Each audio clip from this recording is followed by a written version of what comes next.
আসসালামু আলাইকুম, ভালো আছেন? বাঘা ইব্রাহিম টক থেকে আমি ইব্রাহিম চৌধুরী খোকন আপনার শুভেচ্ছা এবং ভালোবাসা জানাই। আর আজকে 17 ফেব্রুয়ারি যুক্তরাষ্ট্র আমেরিকার নিউ জার্সি থেকে বইয়ায় ভিডিও হরিয়ার যে মুহূর্তে ভিডিও হরিয়ার বাংলাদেশের অনেক রাজনৈতিক পরিবর্তন খুব দ্রুত ঘটছে। নতুন সরকার ক্ষমতা দখল করছেন, ক্ষমতা লাগি তারা শপথ গ্রহণ করছেন। আমরা জানি ইতিমধ্যে নির্বাচনে যারা এমপি নির্বাচিত হয়েছেন তারা শপথ গ্রহণ করছেন। শপথ গ্রহণের শেষ মুহূর্তে একটা নাটকীয়তা হয়েছে। জুলাই সনদ আমরা স্বাক্ষর করবো না ইটালিয়া, বা শেষ পর্যন্ত নির্বাচিত জনপ্রতিনিধিরা সংবিধান অনুযায়ী শপথ গ্রহণ করছেন এবং সরকার গঠনের লাগে ইতিমধ্যে প্রধানমন্ত্রী জানি আমরা মন্ত্রিসভা গঠন করা হয়েছে। এখন আমি জানি না, হয়তো আমার এই ভিডিওটা আপনারা দেখতে দেখতে হয়তো আমরা একজন প্রেসিডেন্টও পাইমু। এখন নতুন যুগের সময়ে বিএনপি জাতীয় রাজনীতিতে অনেক ঘোষণাই ঘটছে, ঘটার সম্ভাবনা আছে, আশঙ্কা আছে। এইসবের মাধ্যমে আমরা এবার নির্বাচনও সিলেট একটা ব্যতিক্রম ধর্মী ফলাফল করছে এবং এই ফলাফলের মাধ্যমে যে জনগণের যে ইচ্ছা, সেই ইচ্ছারে জাতীয়ভাবে বিএনপি মূল্যায়ন করছে। ইতিমধ্যে আমরা জানি যে দুইজন পূর্ণমন্ত্রী এবং এরা খুব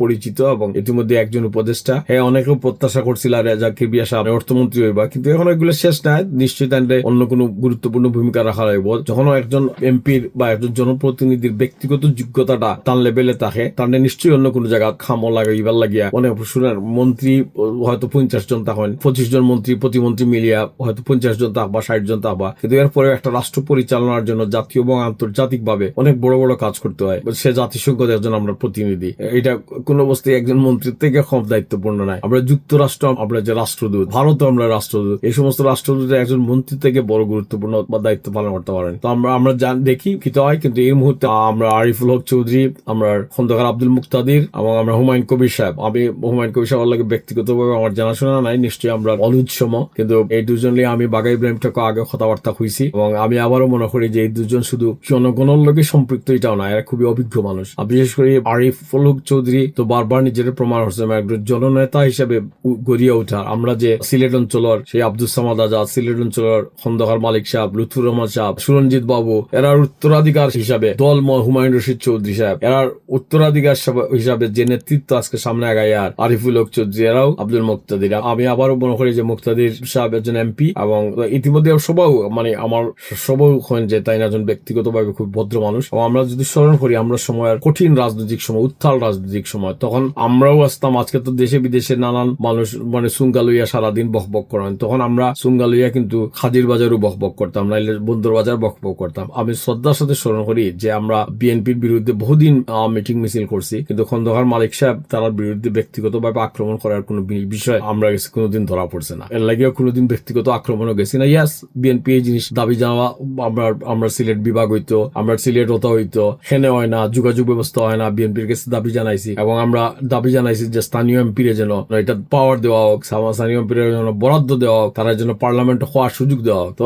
আজকে সময় পরিবর্তন হয়েছে, এখন কথাবার্তা খুব দ্রুত, মানুষ অধৈর্য হয়ে যায়, মানুষ গালাগালি শুরু করেন। কিন্তু আমি মনে করি সিলেটের সুশীল সমাজ বিশেষ করে আগাই আইবা। এখন তো রাজনীতির অনেকটা আওয়ামী লীগ নাই, বিএনপির সবাই এবং জামাতে ইসলাম, তারা রাজনীতি কেমনে সামাল দিবা ওটা হইল বিষয়। আগামী দিনের রাজনীতি একটা ভিন্ন প্রেক্ষাপটে পরিচালিত হইব আমি মনে করি। অবভিয়াসলি জামাতে ইসলাম যে ক্ষমতা তারা সঞ্চয় করছেন, তারা মনে করবা এই ক্ষমতাটা আরো বৃদ্ধি করতে, এবং অবভিয়াসলি বিএনপি এসআইবা এটা কেমনে দমাইয়া রাখিয়া নিজেদের শক্তিটারে বলবৎ রাখবা বা আরো বেশি করবা। বাট এই রাজনীতির টানা পোড়ানোর বাইরে আমি আর একটা উল্লেখযোগ্য ঘটনা হইলো যে জামাত ইসলামের আমির ডক্টর শফিক রহমান, তাই বিরোধী দলীয় নেতা এবং বিরোধী দলীয় নেতাও একজন মন্ত্রীর সমান রেসপেক্টেবল, তানও সিলেটের উন্নয়নে ভূমিকা রাখবার বিরাট সুযোগ। এবং শফিক সাহেব একদম সিলেট শহর, যদিও তার বাড়ি কুলাউড়ার মৌলভীবাজার, কিন্তু একদম সিলেট শহর, তাই দীর্ঘদিন তাসন সিলেট মেডিকেল পড়ছেন, এমসি কলেজের ছাত্র আমরা সময়, এবং আমরা আন্দোলন সংগ্রাম, একই সময়ের আন্দোলন সংগ্রামের মানুষ। আমরা এক গলি মিছিল করছি, আরেক গলি তেন্দান মিছিল করছেন স্বৈরাচার বিরোধী আন্দোলন, এবং এই স্বৈরাচার বিরোধী আন্দোলনের সময় হ্যাঁ তার লগে আমরা সংঘাত সংঘর্ষ আসছিল, এটা অন্য গল্প। কিন্তু আমরা এখন মনে করি যে সিলেটের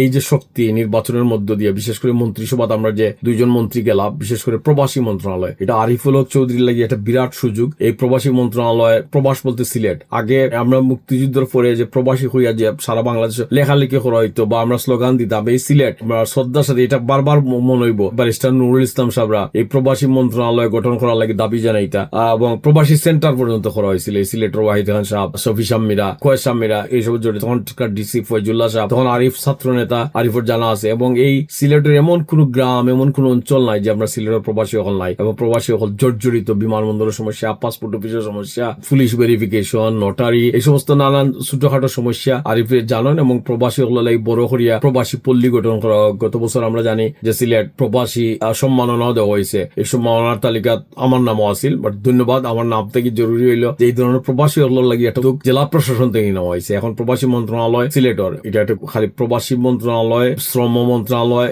এটা খুবই গুরুত্বপূর্ণ। এই সমস্ত মন্ত্রণালয়ের দায়িত্ব থেকে আরিফ তার নিজস্ব অভিজ্ঞতা, তার যে উদ্যম, আমি দেখে অবাক হয়েছি নির্বাচনের সময়। তাই তো সিলেট থেকে বাইরে গিয়া যখন সিলেটের বাইরে একটা আসন হল্লা এত ভোটের যান নির্বাচিত হয়ে আইছেন, এবং নির্বাচন আরিফুল হক চৌধুরীর যে ক্যাম্পেইন, তার যে উদ্যম, আমি এটা দেখে আবার বিস্মিত হয়েছি। এই বয়সও আমি আশা করি তার মাধ্যমে যুগান্তকারী কিছু কাম হইব। এর ইতিমধ্যেও তার সমস্ত ঘটনা আরিফ একজন উন্নয়নের মানুষ হিসাবে নিজের চিহ্নিত করতে পারছেন। মানুষের পার্সপেক্টিভটা, মানুষ কিভাবে আপনারা দেখেন, এটা বিরাট জিনিস। আমরা কেউ কিন্তু কতটা ব্রিজ হয়েছে সাইফুর রহমান সাহেব সময়, এটা হিসাব করি না। আমরা মনে করি সিলেটের উন্নয়ন সাইফুর রহমান সাহেব সময় হয়েছে। এই যে পার্সপেক্টিভটা তাই ক্রিয়েট করছেন, এটা নিশ্চয়ই কাম হয়েছে। একইভাবে আরিফুল হক চৌধুরীরে আমরা চলমান সময়ের একজন উন্নয়নের মানুষ হিসাবে দেখা হয়, এবং বড় ধরনের কোন আওয়ামী লীগ শাসনের সময় বড় ধরনের কোন ধরনের দুর্নীতি এইসব বিষয়ে তারা যেহেতু পাইছে না, এটা থেকে নিজেরা বাঁচাইয়া তার রাজনৈতিক পরিচয়টারে তাই দরিয়ে রাখতে পারছেন। আমি মনে করি তার মাধ্যমে একটা উল্লেখযোগ্য অবদান তাই রাখতে পারবা। একইভাবে আমরা মুক্তাদির সাহেবের প্রত্যাশা করি, তার যে পরিবার থেকে আইসন, তার ঐতিহ্য, তার লেখাপড়া এবং ব্যবসা বাণিজ্য,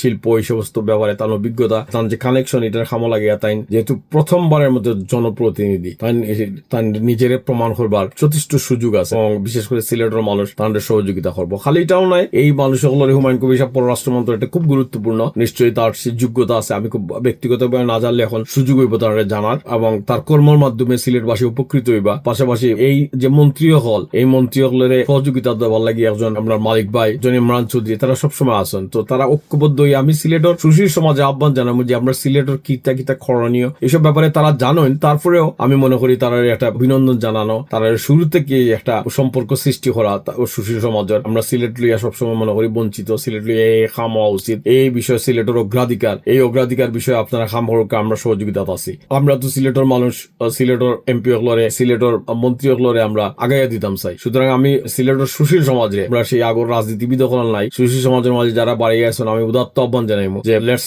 start a dialogue with this parliament members এবং মিনিস্টার। আপনারা সিলেটের 6 জন, সিলেট জেলা তন্ত্র যারা আছেন, সিলেটের 6 জন এমপি, তারা লিয়ে বোকা এবং মন্ত্রী হল লাগে বোকা, তারা ব্যাপকভাবে সমর্থন দেওয়া, তারা হোকা, তারা কিতা সিলেটের লাগে করতে পারেন। তারা নিজস্ব আইডিয়া আছে, আপনার আইডিয়া শেয়ার করবো, তখন আর অনুযোগ করতে পারতেন না। তারা তখন ডাহাত খুঁজতে পারবা যে আমরা মানুষ এটা স্যার, আপনারা এটা দেখ। এবং আমরা লাগে আরো সুবিধাজনক সবল হইল যে তারেক রহমান দীর্ঘদিন যেহেতু লন্ডন আসলা, যুক্তরাষ্ট্র আসলা, এই লন্ডন তান এই 17 বছরও তান একান্ত সহযোগী সিলেটের আসলা, সিলেটের মানুষের লগে তার প্রচুর যোগাযোগ হয়েছে। এই যোগাযোগের এই সুযোগটা খাম করি আমি মনে করি সিলেটের উন্নয়নের লাগে এখনকার সময় একটা বিরাট সম্ভাবনার জায়গা সৃষ্টি হয়েছে আমরা যারা মন্ত্রী হয়েছেন তারা লাগে। পাশাপাশি অবভিয়াসলি তার প্রধানমন্ত্রী, এখনকার প্রধানমন্ত্রী শ্বশুর বাড়ি সিলেট, এবং এটা নট অনলি সিলেট, তাই খান সাহেব সিলেটের সর্বজন শ্রদ্ধেয় মানুষ শ্রদ্ধা ভালোবাসা দিয়ে তার এখন স্মরণ করে। তো আমি সিলেটবাসীর আহ্বান জানাই আমরা যারা মন্ত্রী বা উপদেষ্টা হয়েছেন এই মুহূর্তে, যারা হওয়ার অপেক্ষা আরো হয়তো বা আরো আমরা দেখবো কেউ রাষ্ট্রদূত হইরা, কেউ কোন উপদেষ্টা হইরা, এটা তো সরকার গঠনের জাস্ট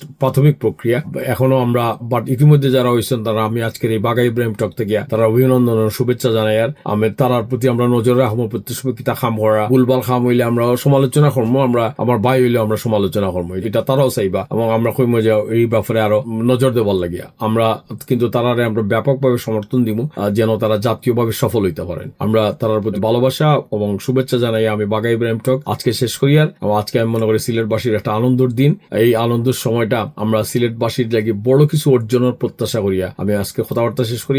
আপনারা আমার এই চ্যানেলটা সাবস্ক্রাইব করবা বাঘা ইব্রাহিম টক থেকে। আমি আপনার ইব্রাহিম চৌধুরী খোকন, আবারও শুভেচ্ছা এবং ভালোবাসা জানাই। আর আসসালামু আলাইকুম, ভালো থাকুক।